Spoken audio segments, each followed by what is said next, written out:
Hello बच्चों, मैं Gopal sir. Welcome to my YouTube channel Gopal sir classes. एक बार फिर से आप सभी बच्चों का बहुत बहुत स्वागत है, वेलकम है मेरे YouTube channel Gopal sir classes में।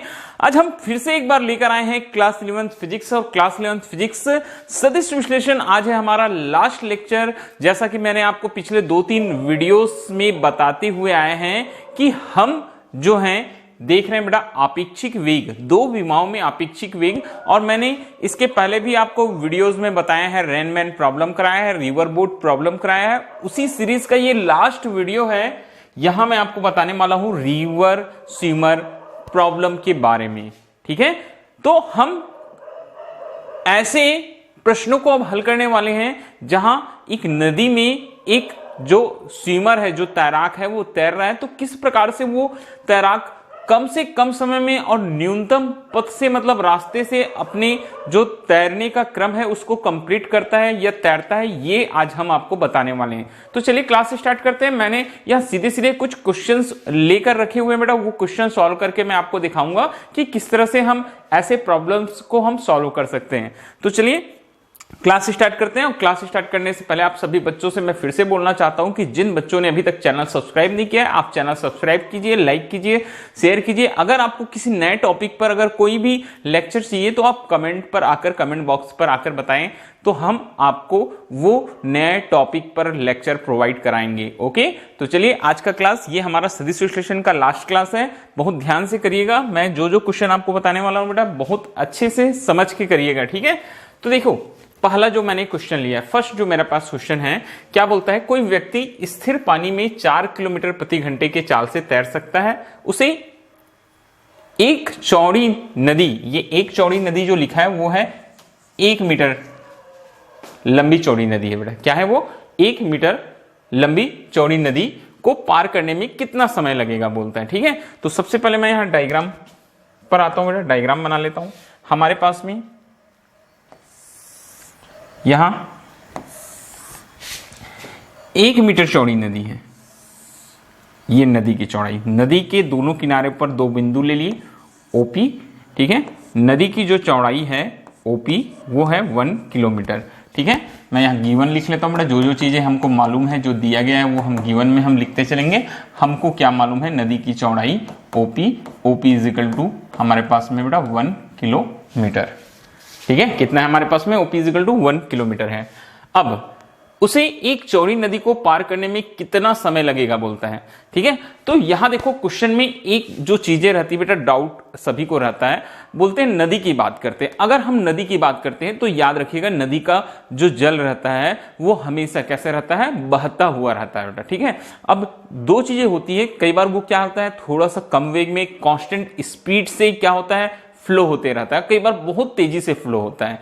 तो ये जो दिया है, व्यक्ति स्थिर पानी में 4 किलोमीटर प्रति घंटे की चाल से तैर सकता है, ये उस तैराक की चाल बता रहे हैं कि कोई भी पानी होगा, स्थिर अवस्था में होगा, उसमें वो 4 किलोमीटर प्रति घंटे की वेग से तैर सकता है। तो सबसे पहली जो चीज हमको इस क्वेश्चन में दी गई है बेटा, मैं लिख देता हूं। ठीक है, जो स्विमर है उसका तैराक, तो इसको मैं VS नाम दे देता हूं बेटा, velocity of swimmer. Velocity of swimmer VS हमको दिया है 4 किलोमीटर पर आवर। ठीक है, और ये O से P के डायरेक्शन में मैं मान के चलता हूं, कौन? यहां जो स्विमर है बेटा VS, वो क्या कर रहा है? यहां तैर रहा है। वेलोसिटी ऑफ स्विमर लंबवत दिशा में तैर रहा है, O से P के डायरेक्शन में। फिर लिखता है नदी की चौड़ाई तो दिया है 1 मीटर, मैंने लिख दिया नदी की चौड़ाई 1 मीटर है। पार करने में कितना समय लगेगा? यदि नदी 3 किलोमीटर प्रति घंटे के वेग से क्या हो रही हो? बढ़ रही हो, तो नदी के जलधारा का वेग, तो नदी के जलधारा का वेग ये कुछ इस डायरेक्शन में आएगा बेटा। वेलोसिटी ऑफ, इसको हम लेके चलते हैं रिवर, VR। ठीक है, इसको हम मान के चलते हैं बेटा VR। तो VR मैं क्या मान लेता हूं? यहां दिया है बेटा हमको 3 किलोमीटर पर आवर। ठीक है, तो दोनों चीजें दी गई है, VS और VR। अब देखो सबसे पहली चीज, ये सारी चीजें हमको प्रैक्टिकली सोचनी पड़ती है। देखो अब नदी में बहाव है, नदी बह रही है। ठीक है, वहां जलधारा जो है वहां चल रही है, पानी फ्लो हो रहा है। तो कभी भी अगर हम O से तैरना स्टार्ट करेंगे और ठीक विपरीत किनारे पर दूसरे बिंदु P तक जाने की कोशिश करेंगे, तो इसका मतलब यह होता है कि अगर नदी बह रहा है तो हम बहाव की दिशा में P तक ना पहुंचकर P से कुछ दूरी तक पहुंचेंगे। कहां तक पहुंचेंगे बेटा, पी से कुछ दूरी तक पहुंचेंगे। तो मान के चलते हैं हम ओ से अगर चलते हैं तो कहां पहुंच रहे हैं हम, क्यू पर पहुंच रहे हैं। कहां पहुंच रहे हैं बेटा, हम क्यू पर पहुंच रहे हैं। तो ये हमारा परिणामी वेग होगा, ये जो डायरेक्शन है बेटा वो क्या शो करेगा, हमारे परिणामी वेग v को शो करता है। ठीक है, परिणामी वेग v को शो करता है। और परिणामी वेग v का मान निकालने के लिए हम यहां एक समांतर चतुर्भुज का निर्माण कर लेते हैं। किसका निर्माण कर लेते हैं बेटा, एक समांतर चतुर्भुज का निर्माण कर लेते हैं। तो देखिए समांतर चतुर्भुज का निर्माण, हम समांतर चतुर्भुज को नाम भी दे सकते हैं। अगर हम इस दिशा में जो बिंदु है उसको a नाम दे, इसको हम नाम दे देते हैं बेटा b, और इसको हम नाम दे देते हैं C। तो OC हमारा क्या हो जाएगा, परिणामी होगा। ठीक है, तो ये हमारा डायग्राम कंप्लीट होता है। बातें आपको समझ में आ गई होगी। एक नदी बनाएं, नदी की चौड़ाई OP है, 1 किलोमीटर है बेटा OP, लंबवत दिशा में तैराक तैर रहा है। ठीक है, वेलोसिटी ऑफ स्विमर VS मैंने नाम दिया हुआ है। ठीक है, O से P के डायरेक्शन में। फिर मैंने बताया कि चूंकि नदी में क्या होता है, बहाव होता है, इसलिए वो डायरेक्ट P पर नहीं पहुंचेगा, P से कुछ दूरी पर पहुंचेगा। हम मान के चलते हैं O से वो Q डायरेक्शन में पहुंच रहा है, Q पर पहुंच रहा है। तो ये परिणामी वेग की दिशा हो जाएगी, और नदी की दिशा जो है वो O से A की दिशा में वेलोसिटी ऑफ रिवर है। ये हमारा डायग्राम यहाँ कंप्लीट होता है। तो देखो सबसे पहले क्या निकालना है हमको क्या निकालना है, उसे नदी पार करने में कितना समय लगेगा बोलता है, तो समय निकालना है बेटा। तो समय के लिए देखिए, समय हमको ज्ञात करना है। तो समय के लिए हमारे पास फॉर्मूला होता है बेटा, वेग बराबर होता है दूरी बटा समय। वेग बराबर क्या होता है, दूरी बटा समय। तो यहां समय बराबर हो जाएगा दूरी बटा वेग, दूरी बटा वेग मतलब तैराक का परिणामी वेग ये आ जाएगा। तो समय T हमको फाइंड करनी है, दूरी OP है बेटा हमको दिया है 1 किलोमीटर, मगर वेग v मालूम नहीं है। तो सबसे पहला जो हमारा काम होगा, हम यहां निकालेंगे बेटा वेग। ठीक है, तो परिणामी वेग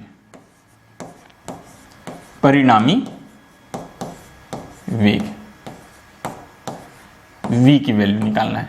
तो देखो परिणामी वेग v निकालने के लिए हम यहां एक त्रिभुज लेते हैं बेटा, समकोण त्रिभुज हमको दिखाई दे रहा है, ये OBC। ठीक है, कहां निकालेंगे हम, समकोण त्रिभुज OBC में। पाइथागोरस प्रमेय लगा देंगे आप। कौन सा प्रमेय लगाएंगे आप, पाइथागोरस का प्रमेय यूज करेंगे OBC में। हमको OC चाहिए, तो OC का स्क्वायर इज इक्वल टू, ठीक है, यहां से अगर हम देखें तो लंब हमारे पास हो जाएगा बेटा BC का स्क्वायर प्लस आधार हो जाएगा OB, तो OB का स्क्वायर। तो OC is equal to under root BC का स्क्वायर प्लस OB का स्क्वायर, ये हमारे पास वैल्यू आ जाएगी। BC का स्क्वायर प्लस क्या हो जाएगा बेटा, OB का स्क्वायर, ये हमारे पास वैल्यू आ जाएगी। तो यहां देखिए अब OC हमको चाहिए, फाइनली क्या चाहिए बेटा, हमको OC चाहिए। तो OC क्या चीज बता रहा है, वेलोसिटी बता रहा है, परिणामी वेग को v, और BC जो है B से C, ये किसको रिप्रेजेंट कर रहा है, देखो इस दिशा में क्या है हमारे पास में, रिवर का वेलोसिटी है, तो VR को रिप्रेजेंट कर रहा है। तो BC के प्लेस में हम वेलोसिटी ऑफ रिवर रख लेंगे बेटा, VR का स्क्वायर हो जाएगा। और OB जो है वो स्विमर के वेलोसिटी दिखा रहा है, तो VS का स्क्वायर रख लेंगे। तो finally V is equal to हमारे पास अंडर रूट VR की वैल्यू कितनी हमारे पास में 3 है बेटा, तो ये 3 का स्क्वायर हो जाएगा। और VS की वैल्यू कितनी हमारे पास 4 है, तो 4 का स्क्वायर हो जाएगा। तो 3 का स्क्वायर होता है 9 और 4 का स्क्वायर होता है 16, और V की वैल्यू हमारे पास आ गई बेटा अंडर रूट 25, मतलब 5 किलोमीटर पर आवर। ये हमारे पास मान आ गया, किसके लिए, परिणामी वेग के लिए। अब समय, चूंकि मुझे समय चाहिए था, T इज इक्वल टू ये 1 और ये बेटा परिणामी वेग 5, 1/5, ये किस में मान आ रहा है, ये मान आपका आ रहा है बेटा घंटे में, आवर। हम इसको मिनट में चेंज करेंगे बेटा, तो क्या करेंगे हम, मिनट में चेंज करेंगे। तो 1/5 1 घंटे में कितने मिनट, 60 मिनट। कितने मिनट बेटा, 60 मिनट। तो ये देखो 1 घंटे में कितना मिनट हो जाएगा हमारे पास, 1/5 आवर। ठीक है, परिणामी वेग हमारे पास आ गया। तो यहां से अब 5 से अगर हम करें तो 5 एकम, T इज इक्वल टू 5 एकम 5, 5 दूनी 10, कितने मिनट हो जाएंगे, 12 मिनट। ये हमारा क्वेश्चन सॉल्व हो जाता है। कितना समय लगेगा P तक पहुंचने में, Q तक पहुंचने में, इसको 12 मिनट लगेगा। अब फिर से आगे देखो, बोलता है लंबवत तैर रहा, जब वह नदी के दूसरे किनारे पर पहुंचता है तो नदी के बहाव से कितना दूर जाएगा बोलता है।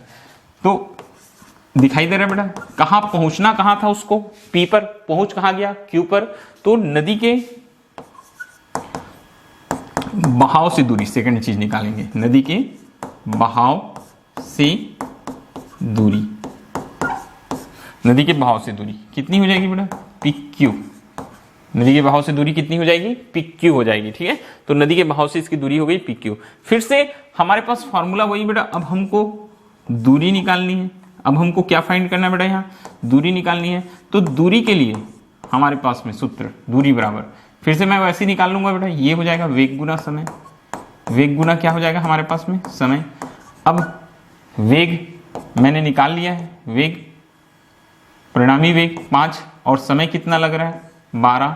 तो 12 पंचे कितना आ जाएगा बेटा 60, 12 पंचे कितना आ जाएगा 60, ये 12 पंचे 60। अब 60 आएगा किस में, देखो अब ये मिनट है, मिनट को मैं पहले आवर में, क्योंकि हमको दूरी को किलोमीटर में निकालना है तो इसको मैं आवर में चेंज कर लेता हूं। तो ये कितना आ जाएगा बेटा 1/5 आवर आ जाएगा, आवर में ही लिखता हूं, 1/5 लिख दिया। तो 5 और 5 कैंसल, 1 किलोमीटर। कितनी दूरी पर पहुंचेगा बेटा वो, 1 किलोमीटर दूरी तय करेगा। तो इस तरीके के क्वेश्चन आपको एग्जाम में आते हैं।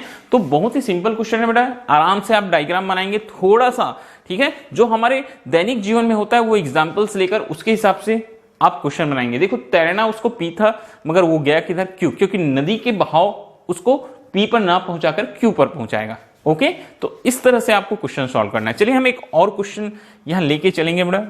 हमारे पास एक और क्वेश्चन है, पेज नंबर 3। ओके, एक मनुष्य एक नदी में, ध्यान से क्वेश्चन समझ जाएंगे, पहले सुन लीजिए। एक मनुष्य एक नदी में दूसरी ओर ठीक विपरीत बिंदु तक पहुंचने के उद्देश्य से तैरता है बोलता है। फिर से हम नदी बनाते हैं, यहाँ फिर से हम एक नदी बनाएंगे बेटा। ये नदी, एक किनारे पर बिंदु है O, दूसरे किनारे पर बिंदु है P। वो O से तैरना शुरू करता है, कहां पहुंचने के लिए, P पर पहुंचने के लिए, ठीक है। तैरने की उसकी चाल 0.5 मीटर पर सेकंड है बोलता है। तो ये बेटा तैरने, वेलोसिटी ऑफ स्विमर 0.5, ठीक है, मीटर पर सेकंड, ठीक है, वेलोसिटी ऑफ स्विमर। ये मैं यहां ले लेता हूं, velocity of swimmer 0.5 metre second inverse, ठीक है, क्या लेते हैं बेटा, मीटर सेकंड इनवर्स। ये हमारे पास वेलोसिटी ऑफ स्विमर है, 0.5 मीटर सेकंड इनवर्स। अब चाल तथा दिशा नदी के प्रवाह की दिशा से 120 अंश के कोण पर है बोलता है, ठीक है। और इसकी दिशा कैसी है बोलता है। देखो बेटा थोड़ा सा डायग्राम में एक बार फिर से आपको बता रहा हूं, थोड़ा सा चेंजेस करते हैं। 120 डिग्री, डिग्री सुन के मैंने चेंज कर दिया बेटा ये डायग्राम, क्योंकि मुझे वो डिग्री बनानी पड़ेगी।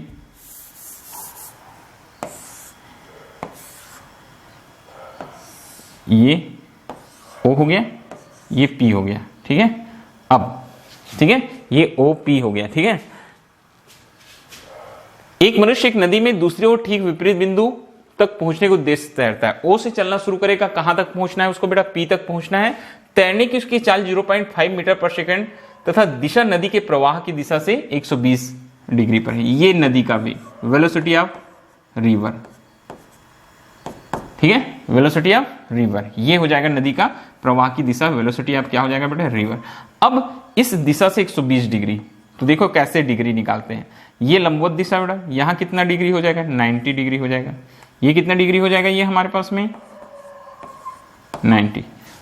ध्यान से समझिएगा, ये 90 डिग्री, ये वेलोसिटी ऑफ रिवर, ये O से P 90 डिग्री। हमको 120 लेना है, तो इधर हमको 30 और लेके चलना पड़ेगा बेटा। कितना और लेके चलना पड़ेगा, 30।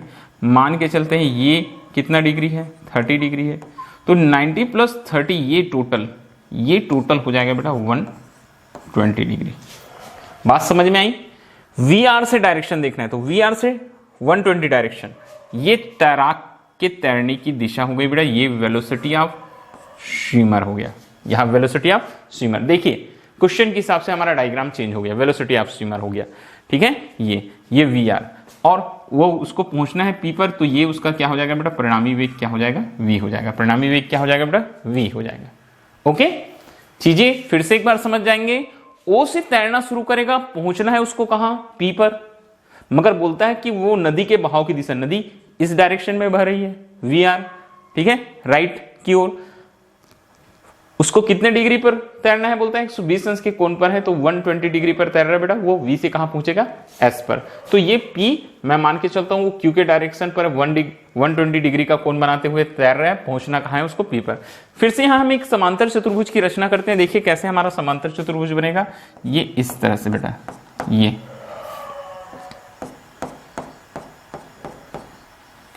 थोड़ा सा डायग्राम बहुत अच्छे से बनाएंगे बेटा, तब आपको मार्क्स पूरे मिलेंगे, ठीक है। सोच समझ के डायग्राम बनाएंगे और अच्छे से, कहीं भी कुछ डाउट है तो आप क्लियर कर सकते हैं। ये हमारे पास डायग्राम हो गया, ठीक है, ये एक समांतर चतुर्भुज बन गया। अब देखो समांतर चतुर्भुज की जो भुजाएं हैं, ये भुजा जो है वो वेलोसिटी ऑफ रिवर को रिप्रेजेंट कर रही है, तो ये भुजा भी सामने की वेलोसिटी ऑफ रिवर को रिप्रेजेंट करेगा। ये जो साइड है वो वेलोसिटी ऑफ स्विमर को रिप्रेजेंट कर रहा है बेटा, तो ये साइड भी वेलोसिटी ऑफ स्विमर को रिप्रेजेंट करेगा, ठीक है, ये चीज हो गया। अब जलधारा का हमको वेग बताना है, जलधारा का वेग मतलब परिणामी वेग निकालना है। कौन सा वेग निकालना है हमको, परिणामी वेग निकालना है। तो जलधारा का वेग निकालने के लिए देखिए हम क्या निकालते हैं, वेलोसिटी ऑफ रिवर निकालने के लिए, ठीक है। अब देखो हमारे पास तो और कुछ नहीं है, सीधे सीधे देखो एक एंगल दिखाई दे रहा है बेटा 30 डिग्री। कोई भी एक त्रिभुज हम ले लेते हैं, इसको O नाम दे देता हूं बेटा, इसको A नाम दे देता हूं, इसको B और इसको C परिणामी को। तो हम यहां समकोण त्रिभुज, कौन सा समकोण त्रिभुज, OCB, OCB नाम आप अपने अनुसार से दे सकते हैं, ठीक है। समकोण त्रिभुज OCB में दिखाई दे रहा है, ये OCB, ये समकोण त्रिभुज बेटा यहां, ठीक है। एंगल 30 दिखाई दे रहा है बेटा। अब 30 दिखाई दे रहा है तो देखो हमको क्या क्या मालूम, हमको VS और VR मालूम है। तो कोण के सामने ये लंब और ये क्या हो जाएगा, कर्ण। तो लंब बटा कर्ण, ठीक है, लंब बटा कर्ण है तो हम क्या निकालेंगे यहाँ, साइन। तो साइन किसकी वैल्यू निकालेंगे, एंगल देखो यहां से 30 डिग्री बन रही है, साइन 30, लंब, लंब क्या है हमारे पास में, BC है, और कर्ण बेटा, कर्ण क्या है हमारे पास, OB है। मतलब ये हुआ कि sine 30 is equal to BC, BC मतलब क्या है बेटा, वेलोसिटी ऑफ रिवर, और ये OB बराबर है वेलोसिटी ऑफ स्विमर। तो साइन 30 कितना होता है, 1/2 होता है। और VR हमको दिया है, हमको लिख लेना चाहिए था जो दिया है, VR वेलोसिटी ऑफ रिवर, ठीक है। ये हमको वेलोसिटी ऑफ रिवर, तैरने की उसकी चाल 0.5 मीटर सेकंड है। ये वेलोसिटी ऑफ रिवर हमको दिया नहीं गया बेटा, ये हमको निकालना है, ये वेलोसिटी ऑफ रिवर हमको निकालना है, जलधारा का वेग, ठीक है। वेलोसिटी ऑफ स्विमर दिया है बेटा हमको 0.5। तो यहां से देखो क्रॉस मल्टीप्लिकेशन करेंगे, VR इज इक्वल टू आ जाएगा 0.5 डिवाइडेड बाई 2, ठीक है। इधर पक्षांतर कर दिए, 2 1 कम 2, 2 दूनी 4, 2 पंचे 10, ये तो VR नदी की जलधारा का वेग 0.25 मीटर सेकेंड इनवर्स। बस हमारा आंसर आ गया, बहुत ही सिंपल, ठीक है। हमको वेलोसिटी ऑफ रिवर निकालना था। तो ये इस तरह के क्वेश्चन आपको एग्जाम्स में मिलेंगे, आपको बहुत अच्छे से बनाना है, ठीक है। बात समझ में आई, फिर से एक बार सुनिए, मैं आपको रिवाइज करा रहा हूं बेटा। O से P डायरेक्शन में पहुंचना था, मगर चूंकि हमको करेक्ट P पर ही पहुंचना है बोल रहा है। यहां बोलते हैं मनुष्य एक नदी में दूसरी और ठीक विपरीत बिंदु तक पहुंचने के उद्देश्य से, तो हमको थोड़ा सा आगे की ओर तैरना पड़ेगा। जितने बच्चों को तैरना मालूम होगा, कैसे तैरते हैं, कैसे उन्होंने नदी को पार किया होगा, किसी नहर को पार किया होगा, तो वो सारे के सारे बच्चे ये चीज बहुत अच्छे तरीके से जानते होंगे कि अगर हमको कहां पहुंचना है, P पर, तो हमको थोड़ा सा आगे की डायरेक्शन में क्या करना है, तैरना होगा, ठीक है।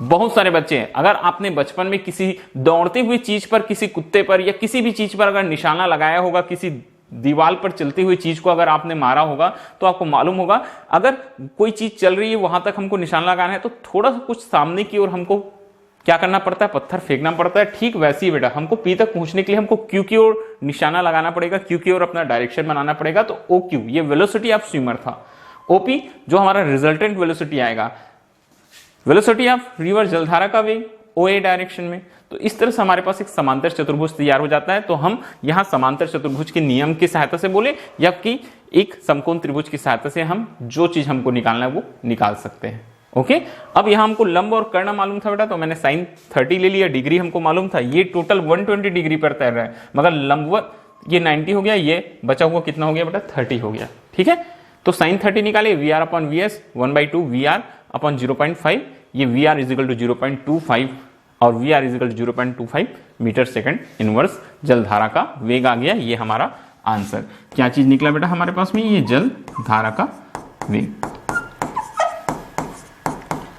ओके, तो इस तरीके से आपको सारे क्वेश्चन सॉल्व करने हैं। ये लेक्चर हमारा खत्म होता है और आज हमारा जो चैप्टर है सदिश विश्लेषण वो भी खत्म होता है। अब मैं नए वीडियो में, नए कॉन्सेप्ट में, नए टॉपिक के साथ आपको कल फिर से मिलूंगा बेटा एक नए वीडियो लेक्चर के साथ। आज के लिए बस इतना ही। Okay, thank you. और जिन बच्चों ने अभी तक हमारा चैनल सब्सक्राइब नहीं किया है वो सारे बच्चों से रिक्वेस्ट करता हूं, हिंदी मीडियम के अगर आप बच्चे हैं, कोई भी बोर्ड के बच्चे हों, ठीक है, किसी भी स्टेट बोर्ड के बच्चे हों, आप हमारा चैनल सब्सक्राइब कीजिए। नेक्स्ट ईयर जब आप क्लास 12th में जाएंगे तो इतने अच्छे कंटेंट मैं आपके लिए अवेलेबल कराऊंगा, आपकी फिजिक्स सब्जेक्ट को लेकर, मैथ सब्जेक्ट को लेकर, जो आपको कहीं नहीं मिलेगा। ओके, ये मेरा आप सभी बच्चों से वादा है।